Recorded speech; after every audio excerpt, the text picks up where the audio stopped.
নমস্কাৰ, সপোনৰ লগত হাতৰ শিকোৱা হওক অনুষ্ঠানলৈ আপোনালোক সকলোকে স্বাগতম জনালোঁ।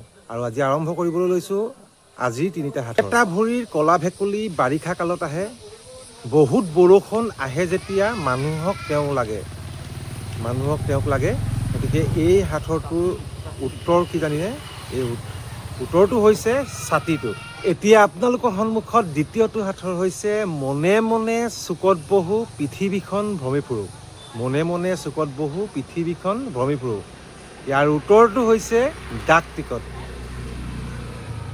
এতিয়া আপোনালোকৰ সন্মুখত তৃতীয়টো সাঁথৰ, যিটো সাঁথৰ আপোনালোকে উত্তৰ দিব। গতিকে বলক আমি আগবাঢ়ি যাওঁ।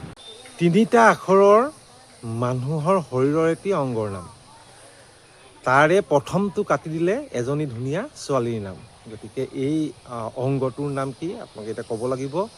ইয়াৰ উত্তৰটো মই সন্ধিয়াকৈ দি দিম। আপোনালোকে দিনটোৰ ভিতৰত দিব বুলি আশা ৰাখি আজিলৈ বাই বাই।